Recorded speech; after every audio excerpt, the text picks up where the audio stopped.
안녕하세요. 아침의 광장 손지민입니다. 총선을 70여일 앞두고 여야가 후보 공천 심사에 속도를 내고 있습니다. 국민의힘은 이번 주부터 후보자 공천 접수를 시작했고요. 민주당은 내일부터 후보자 면접에 들어갑니다. 유승민 전 의원 공천 신청을 하지 않겠다고 하고 친박계의 출마 선언은 이어지고 있습니다. 정치권의 주요 이슈들 TK 광장의 결투에서 짚어봅니다.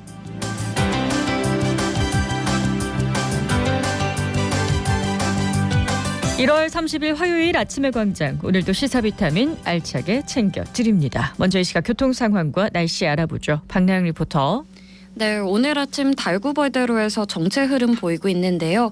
범어 내거리에서 범어 3거리 방향으로 좌회전 차량은 범어 내거리에서 신호 2번 받고 지나고 있고요. 두류 내거리에서 감삼 내거리 방향 신호 2개에 따라 밀림과 풀림 반복하고 있습니다. 방곡의 내거리에서 두류 내거리 방향은 원활하게 지나고 있습니다. 칠곡 중앙대로 태전내거리에서 팔달교 방향으로 속도 줄이는 모습이고요. 검단로 검단내거리에서 복현오거리 방향 서행하는 흐름 보이고 있습니다. 시내도로 사고 소식 있습니다. 검단로 복현오거리에서 검단내거리 방향 대백맨션 앞 1차로에서 승합차와 승용차 간 사고 발생해 정차 중이고요. 신천대로 상동교 방향 칠성 고가차도 오르막 지점 2차로에서도 화물차 2대 추돌 사고로 정차 중입니다. 이 구간 지나실 때 주의하시기 바랍니다. 오늘 대구와 경북은 대체로 맑은 날씨 이어지다 오후부터 차차 흐려지겠습니다. 다만 지역에 따라 대기가 매우 건조한 곳이 있어 화재가 나지 않도록 불씨 관리에 유의하셔야겠습니다. 미세먼지와 초미세먼지 농도는 나쁨 수준인데요. 외출하실 때 마스크를 꼭 착용하시는 등 호흡기 관리에 주의하셔야겠습니다. 오늘 낮 최고 기온은 6도에서 11도로 어제보다 조금 높겠습니다. 현재 대구의 기온은 영하 3.3도, 습도는 69%입니다. 지금까지 박나영이었습니다.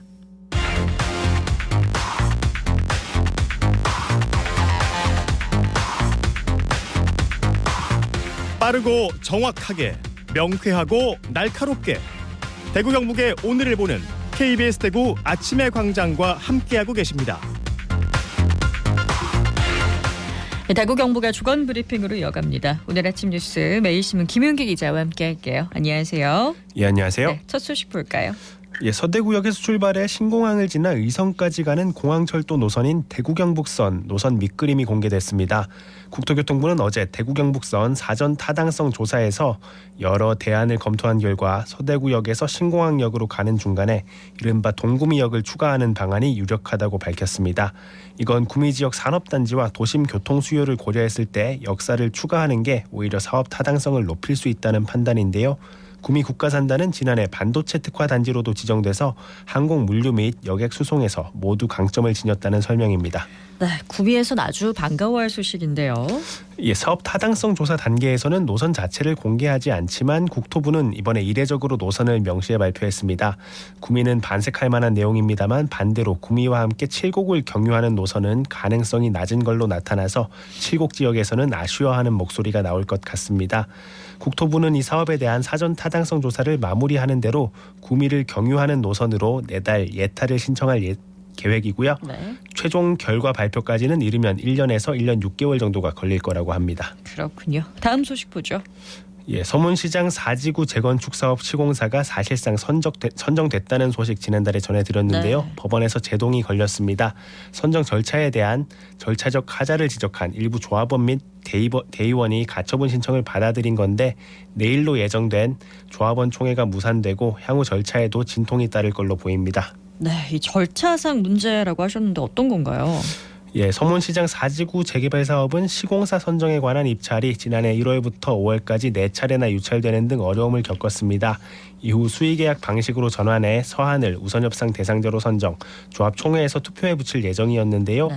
일부 조합원과 대의원이 사업 참여 의사를 밝힌 다른 업체들을 제외하고 서한만 우선협상 대상자로 선정해 찬반 투표를 붙이는 게 잘못이라면서 법원이 판단을 요청했습니다. 조합 측은 시공 참여 의사를 밝힌 업체는 6곳이었지만 보증금 납부를 포함해서 관련 절차를 모두 이행한 곳은 서한뿐이었다면서 절차적 하자가 아니라고 반박했으나 법원은 받아들이지 않았습니다.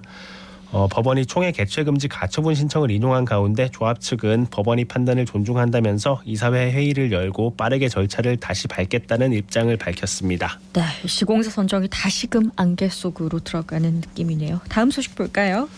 예, 출근 시간대 동대구로 한복판에 전도된 차량을 방치해두고 현장을 떠난 30대 운전자가 감기약으로 인한 졸음운전이었다고 경찰에 진술한 걸로 나타났습니다. 2달 전 한 아파트 지하주차장에서 차량 15대를 파손한 후 사라진 운전자가 내놓은 진술과 판박이었습니다. 사고 다음 날인 지난 25일 오후 2시쯤 경찰에 출석한 A씨는 감기약을 먹고 졸다가 사고를 냈다면서 오전 5시쯤 차를 타고 퇴근길에 나섰는데 졸음 때문에 중간에 가다서다를 반복하던 중이었다고 경찰에 진술한 걸로 알려졌습니다. 네, 이 지하주차장 사고와 비슷한 사례가 또 나오지 않을까 이런 우려가 있었는데요. 이번 건은 도로에서 옆으로 넘어진 차를 그대로 두고 떠났다는 점에서 더 이상합니다. 예, 경찰은 A씨 음주운전 여부를 조사했지만 이미 사고 발생 뒤 30시간이 지난 시점이었고 측정 결과 혈중 알코올 농도는 당연히 0으로 나왔습니다. 네. A씨는 차를 방치한 이유를 묻는 질문에는 사고에 너무 당황했기 때문이라고 답했다는 게 경찰이 설명인데 경찰 역시 납득하기 힘들다는 반응입니다. 그렇죠. 경찰에 따르면 A씨는 대구 남구의 한 주점에서 일하다 퇴근했는데 가게 내부 CCTV가 작동하지 않아서 음주 여부를 파악하긴 어려운 걸로 알려졌습니다. 네, 감기약 복용한 그 약의 성분도 좀 조사를 해봐야 하지 않을까라는 생각이 드네요. 다음 소식은요. 예, 대구 지역사랑 상품권 대구로페이가 판매를 다음 달 1일부터 재개합니다. 올해는 지난해보다 정부의 관련 예산이 30% 삭감됐는데요. 대구시는 이것 때문에 대구로페이 월별 1인당 구매 한도를 지난해보다 20만 원 줄어든 30만 원으로 설정했습니다. 할인율은 7%를 유지했는데 대구로페이 30만 원을 27만 9천 원만 내면 살 수 있습니다. 대구시는 다음 달부터 대구로 앱에서 대구로페이로 결제할 경우 5%의 추가 할인을 제공한다고도 밝혔는데 충전 시 할인율을 감안하면 10% 이상의 할인 혜택이 주어지는 셈입니다. 그렇군요. 대구로베이 충전 기다리는 분들 제 주변에 굉장히 많았거든요. 설 전에 재개가 돼서 참 다행이라는 생각이 듭니다. 마지막 소식 볼까요? 예, 정부의 긴축기조 통화정책 장기화 또 부동산 경기 악화 속에 대구 지역 건설 및 부동산 기업대출 연체율이 치솟고 있습니다. 신용평가기관이 조사한 바에 따르면 지난해 연말 기준으로 대구 지역 건설 및 부동산 기업이 금융권에서 빌린 돈을 갚지 못한 대출 연체액이 2년 새 11배 정도 불어난 4.35%로 확인됐는데요. 1년 전 0.37%에 비하면 4%포인트 가까이 늘어난 수치입니다. 전국 단위 건설 및 부동산 기업 연체율은 1% 중후반대로 대구에 비하면 절반 이하였는데요. 이건 미분양 누적 같은 지역 부동산 경기가 영향을 미친 걸로 보입니다. 대구는 건설업 연체율이 전국에서 2번째로 높았고 부동산업 연체율은 4번째로 높았습니다. 네, 이 건설 경기가 나아질 기미가 보이지가 않습니다. 물가에도 영향이 미치지 않을까 걱정이 되는 부분이네요. 자, 오늘 아침 뉴스 여기까지 듣죠. 매일신문 김윤기 기자였습니다. 고맙습니다. 감사합니다. 안녕하세요. 저는 대구에서 별을 만드는 사람들이라는 기관을 운영하고 있는 심규보라고 합니다. 저희 별을 만드는 사람들은 위기 청소년들의 자립을 돕는 단체고, 아울러서 이제 레전증이라고 옛날에 이제 간질로 불렀던 그런 소년들을 이제 심리 상담도 해주고 또 가정 회복도 도와주고 세상에 잘 살아갈 수 있도록 자립을 도와주는 그런 기관입니다. 아이들이 나중에 어쨌든 세상에 필요한 존재가 돼야 되잖아요. 근데 직업에 대한 고민을 나눠보면 잘 몰라요. 어떤 직업군이 있는지. 그래서 직업의 다양성을 알려주기 위해서 매달 이제 직업 특강을 하고 있는데 첫 대기로는 이번에 소방관이 오셨고 다음번에는 이제 골퍼가 오시고 그리고 또 유튜브 크리에이터 오시고 다양한 분들이 오셔서 아이들을 만나기로 예정돼 있습니다. 최근의 걸로 얘기하자면 17살 때 만났던 여자애였는데 자기가 비행행동을 좀 했었는데 자기가 이제 좀 잘 살고 싶다 도와달라 해서 공부를 좀 지원해줬어요, 학업을. 근데 지금 현재 이번에 경북대학교 대학원에 진학해서 이제 교육석사 과정 들어가서 곧 이제 선생님 밑에 그럴 때 이제 보면 뿌듯하구나 이런 생각을 합니다. 코로나 이후에 청소년들이 더 많이 방황하고 있어요. 그동안 한 3년, 4년이라는 시간 동안 온라인 세계에 빠져 있었고 어떤 SNS 세계 속에 살면서 학교 밖 청소년들이나 여러 문제행동, 비행행동 소년이 많이 늘었는데 이 아이들의 문제점이라고 생각하기보다는 세상의 문제점들 좀 바라보면서 너무 나쁘게 생각하지 않았으면 좋겠다. 그 아이들의 관심을 기울이는 어른들이 많이 늘어났으면 좋겠다는 게 제 마지막 이야기입니다.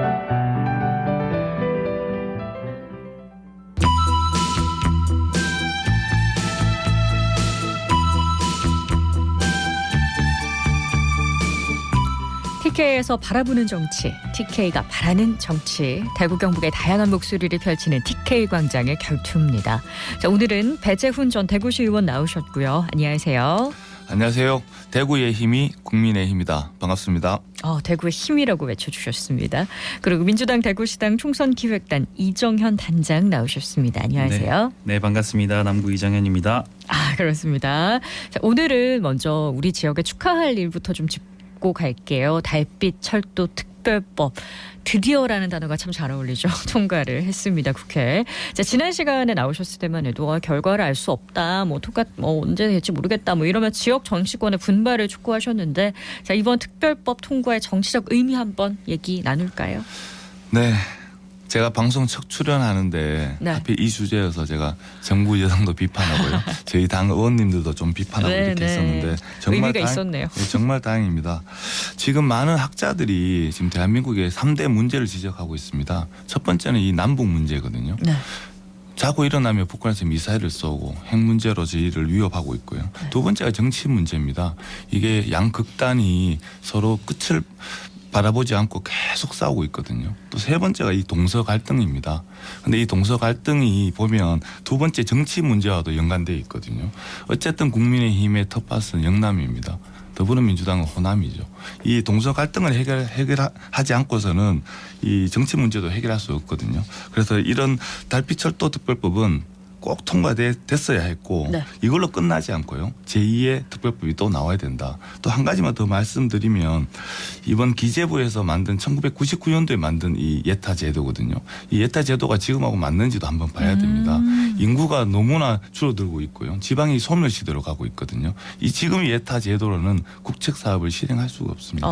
그래서 22대 국회가 되면 이 예타 문제를 다시 한번 꼭 짚었으면 좋겠습니다. 예타 문제까지 또 지적을 해주셨어요. 네, 우리 배지훈 의원님 의견과 이렇게 거의 똑같은 경우, 네, 똑같이 않은데. 생각하고 있고요. 우선은 지난번에 나와서 말씀드렸던 저희 광주 대구시당, 민주당 광주시당 대구시당의 공동 공약 첫 번째가 달빛철도 특별법을 이번 회기 안에 통과시키겠다였거든요. 네. 우선은 저희가 공약을 지키게 된 것에 대해서 감사의 말씀을 드리고 또 국민의힘에서도 충분히 도와주셨기 때문에 가능한 거였거든요. 그 부분에 대해서도 감사의 말씀을 드립니다. 또 말씀해 주신 것처럼 지역의 갈등, 지역 갈등이 좀 심화인 상태에서 한 가지 더가 지방 분권적인 문제까지 생기고 있거든요. 이 달빛철도 특별법을 반대했던 이유가 예타라든가 수익성 이유만 보고 반대를 많이 했어요. 지금도 그런 상황이거든요. 그런데 지역에 있는 사람들에 대해서 이 수익성 때문에 못하겠다 해버리면, 예를 들면 지금 군이나 농어촌에서는 버스라든가 이런 거 다 없애야 하는 게 맞지 않겠습니까? 그렇게는 할 수 없는 거잖아요. 수익성만 바라보고는 할 수 없는 사업들이 있고 지역을 위해서 해줘야 되는 사업들이 있는데, 그런 부분에서 저는 의미가 있다고 생각하고요. 이 지역 갈등과 지방 분권에 대한 두 가지 문제를 좀 해결할 수 있는 특별법이 아닌가 이렇게 생각하고 있습니다. 네, 동서 화합에 대해서는 두 분이 또 의견이 일치를 해주셨어요. 넘어가 볼게요. 총선이 이제 정말 며칠 안 남았습니다. 70여일 정도 남았나? 자, 유승민 전 의원이 과연 어떤 결정을 하게 될 것인가에 대한 주목도가 높았었거든요. 근데 이제 지난 주말에 공천 신청 안 할 거다, 탈당도 안 할 거다, 이렇게 얘기를 했단 말이에요. 이런 결정을 한 이유에 대해서 두 분 어떻게 보시나요? 유승민 의원이 페이스북에다 글을 남겼더라고요. 네. 이게 불출마가 아니고 불출마하지 않겠다는 워딩은 없습니다. 공천 신청하지 않겠다. 이렇게 하셨는데요. 네. 이 정치적 의미를 좀 남겨뒀다고 생각하고요. 네. 어떻게 보면 당의 백지위임하고 당의 처분을 좀 기다리겠다, 이런 의미로 저는 받아들이고요. 그런데 조금 더 일찍 이런 당과의 관계 개선에 있었으면 좋지 않았을까, 이런 생각이 듭니다. 제가 볼 때는 유승민 의원님께서는 그 향후를 조금 생각하시는 것 같으세요. 네. 이번 홍준표 시장님도 이렇게 말씀하셨거든요. 총선은 자기와 관계가 없고 총선 이후에 재개편되는 보수의 상황에서 자기가 나서서 좀 활동을 하겠다, 이렇게 말씀하신 것 같으세요. 제가 유승민 의원이라도 그렇게 할 것 같거든요. 예를 들면 탈당해서 나가기에는 부담스러운 것이 이미 해보신 경험도 있는데, 지금 이준석 신당이 사실 그렇다고 해서 크게 지지율이 높아지는 상황이 아닌 상황. 상황이거든요. 그리고 여기서 자기가 무리해서 공천을 달라고 하기에는 당과의 관계도 좋지 않잖아요. 그렇죠. 지금은 조금 숨 죽이고 있으시다가 위험한 순간에 당에서 만약에 유승민 의원에게 도와달라고 손을 내민다면 본인 입장에서는 굉장히 좋을 수 있겠죠. 내가 나서서 열심히 하겠다 할 수 있으니까요. 그렇지 않다 하더라도 총선이 끝난 이후에 보수의 재개편이라든가 당의 재개편이 올 때 충분히 역할을 하실 수 있다 생각하시기 때문에 유승민 의원님 정도면 뭐 인지도라든가 이런 것들은 문제가 없을 거라고 생각 들어서 그렇게 숨고르기 하시는 것 같습니다. 이 다음 스텝을 위한 똑똑한 선택이다. 이렇게 좀 평가가 나오는 것 같아요. 저는 국민의힘 당원의 한 사람으로서요. 이 유승민 의원이 저희 당의 사선 의원도 하셨고요. 또 원내대표도 하셨고. 인지도가 있죠. 네. 비판하기가 좀 쉽지 않은데요. 오늘 몇 가지만 좀 비판을 해야 될 것 같습니다. 지금 당이 굉장히 엄중한 상황입니다. 윤석열 정부의 정권의 운명이 달린 22대 총선이 코앞인데요. 이럴 때 당과의 밀당을 하는 것이 아니고 자기가 수도권에 출마하겠다. 당에 도움이 되겠다. 백의종군하겠다. 이런 모습이 정치인의 모습이거든요. 최근에 보면 페이스북에 저희 당을 비판하는 글을 많이 쓰셨더라고요. 특히 예를 들면 윤석열 대통령과 또 한동훈 비상대책위원장의 이 갈등 국면을 개싸움이라고 비판하셨어요. 저는 당원의 한 사람을 떠나서 이거는 받아들일 수 없다. 금도를 넘어섰다. 그럼 제가 유승민 의원한테 하나 묻고 싶습니다. 저희 당을 비판하고 다 좋은데요. 또 저희 당을 사랑하기 때문에 그러시다고 생각합니다. 그런데 이번에 저희 당도 마찬가지고 더불어민주당도 마찬가지고요. 22대 국회의원을 뽑기 위해서 지금 공천 심사를 시작했지 않습니까? 그럼 민주당 같은 경우에는 5대 컷오프 기준을 세웠어요. 음주, 성범죄, 직장 갑질, 학교 폭력, 증오 발언. 그러면 이재명 대표는 당장 전과 4범입니다. 전과 4범. 음주에 당장 걸리거든요. 1회도 아니고 제가 알기로는 2회입니다. 그러면 당대표부터 이 컷오프 5대 기준을 벗어난 거거든요.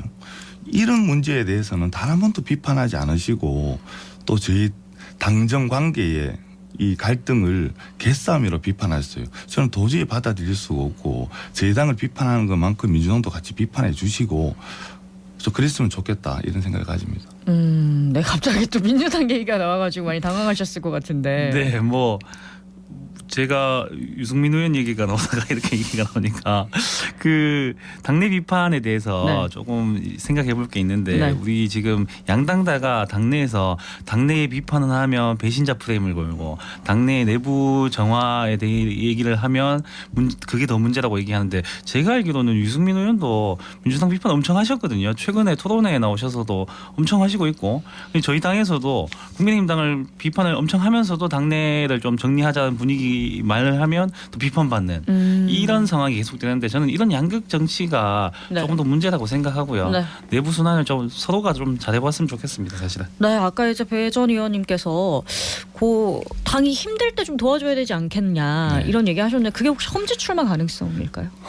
지금 유승민 의원이 저는 뭐 이정현 의원님 말씀대로 당을 사랑하기 때문에 비판한다 이 생각하고 있습니다. 그러면 정치인이지 않습니까? 당이 어려울 때 자기의 몸을 던져야 됩니다. 그러면 설사 수도권에 가셔서 낙선을 하시더라도 당원들이 다 보고 계십니다.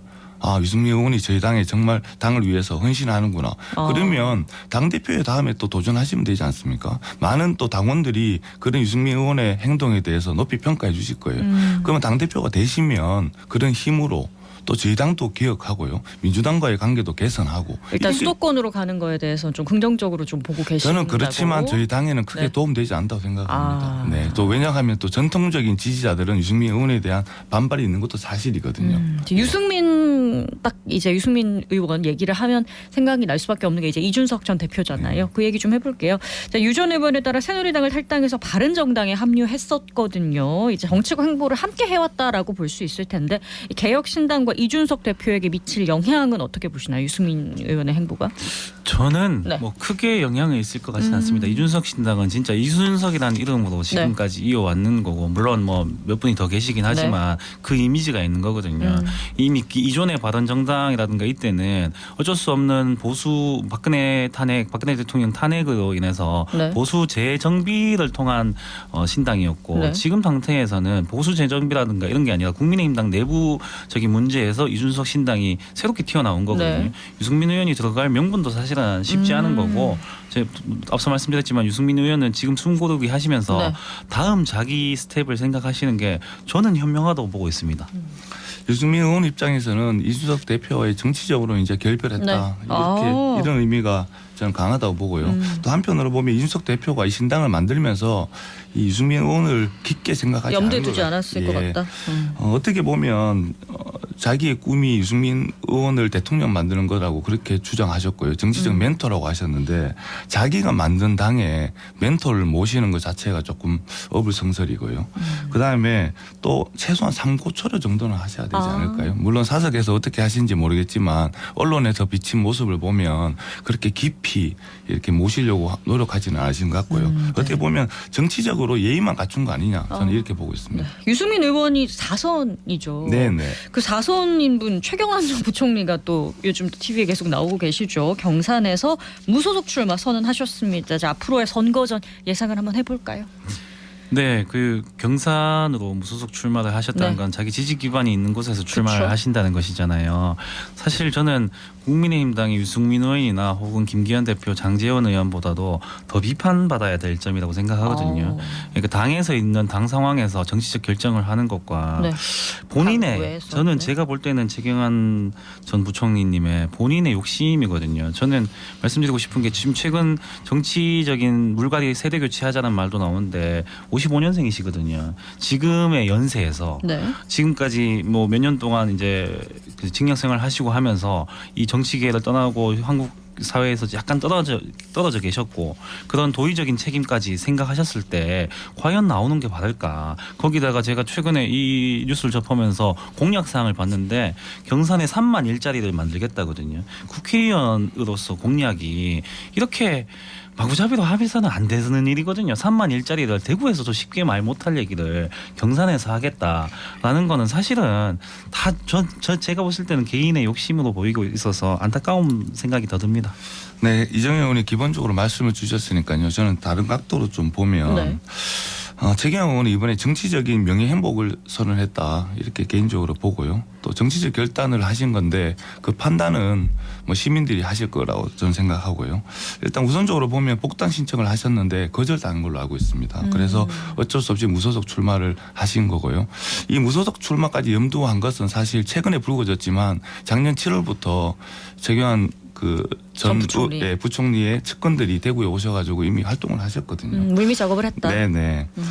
그런데 여기 제가 보는 이번에 포인트는 이번에 국민의힘 후보로 어떤 분이 되느냐에 따라서 이 무소속 이 최경환 의원과의 경쟁에서 이 결과가 판가름된다. 어쨌든 이 지금 초선이 윤두현 의원이 그 지역에 계시는데요. 윤두현 의원이 만약에 경선에서 이기시면 큰 무리 없이 저희 당이 이길 것 같은데요. 또 한편으로 보면 이번 조지연이라고 37살이십니다. 이분이 이제 대통령 행정관 출신인데 약간 윤심을 팔고 계세요. 그런데 이분하고 경선이 너무 치열해지거나 이렇게 되면 이분이 경선을 통과해서 최경환 전 의원과 붙는다면 윤두현 의원의 지지자들이 표가 좀 이탈될 가능성도 있다. 저는 이렇게 보거든요. 일단은 공천을 좀 지켜봐야 될 것 같다고 얘기를 해주셨고요. 자, 친박하면 또 유영하 변호사 빼놓을 수 없는데 대구 달서갑 출마 선언했죠. 그리고 김재원 전 최고위원도 뭐 친박계인데 군위 의송 청송 영동에 예비 후보로 등록을 했습니다. 자, 친박계의 움직임이 이번 총선에 전체적으로 미칠 영향에 대해서 얘기를 좀 들어볼게요. 저는 친박은 이제 지나갔다 이렇게 생각합니다. 했고 박근혜 대통령이 생각하는 친박 단 한 명이 있다면 유영하 뭐 비서실장을 표현해야 되나요? 그분밖에 없다. 또 최경환 좀 전에 뭐 전 의원에 대해서 얘기를 잠깐 했지만 그분에 대해서는 비토하는 얘기를 회고록에서도 하셨거든요. 탄핵 국면 때 투표를 하지 않고 기권하신 것에 대해서 굉장히 서운하시다 이런 말씀도 하셨고요. 김재원 의원은 사실 친박이라고 보기가 쉽지 않습니다. 스스로 친박이라고 주장하실지는 모르나 밖에서 봤을 때는 친박은 아니신 것 같고요. 이번에 예전처럼 친박 연대에 바람이 불거나 그런 거는 저는 전혀 없다 이렇게 생각합니다. 네, 친박 연대에 바람이 분다는 거는 뭐 힘든 얘기겠죠. 그런데 뭐 이런 정당을 떠나서 대구 시민의 입장으로서는 네. 저는 조금 안타까움이 들고 있습니다. 그러니까 지금 보수의 섬이라는 이미지 때문에 대구 경북 쪽에서 어느 정도 지지도가 있으면 혹은 친박이라는 이름을 들먹이면 가능성이 있다는 것만으로 출마를 하시는 걸로 보이거든요. 시민들의 선택이 분명 중요하긴 하겠지만 저는 이런 정치야말로 조금 이제는 사라져야 될 정치가 아닌가. 이 후보들의 공약이라든가 네. 상황이 과연 시민들의 선택이 맞는가, 시민들이 선택을 할 수 있을 정도로 영향이 되는가에 대한 고민이 있거든요. 이준석 신당을 저는 비판적 시선으로 보지만 어쨌든 정당을 하겠다 해서 정책을 매번 내고 있고 새로운 얘기들을 하고 있는데 네. 이분들은 지나버린 친박 얘기하면서 출마를 한다는 게 과연 옳은가. 그렇습니다. 정치적으로 저는 안타까움. 지역 민심을 더 짚어야 되겠죠. 네. 제가 한 말씀만 더 드리면 네. 이 언론에서 너무 친박 연대라고 이렇게 자꾸 부각해 주는 것이 더 이런 바람을 일으키는 거 아니냐 생각을 합니다. 그렇습니다. 네. 자, 민주당이 또 포항에서 첫 시도당 창당 대회를 했는데 뭐 영남에서 출발한 이유에 대해서 좀 짧게 얘기를 들어볼까요? 네, 뭐 이준석 신당하고 비슷한 것 같습니다. 지금은 영호남 말씀해 주신 것처럼 지역주의라든가 이런 것들을 그 좀 미래연합이죠. 해결하기 위해서 이준석 신당이 호남에 좀 관심을 많이 가지는 것처럼 미래연합에서 영남에 관심을 많이 두는 것도 저는 좋은 현상이라고 생각하고 있습니다. 네.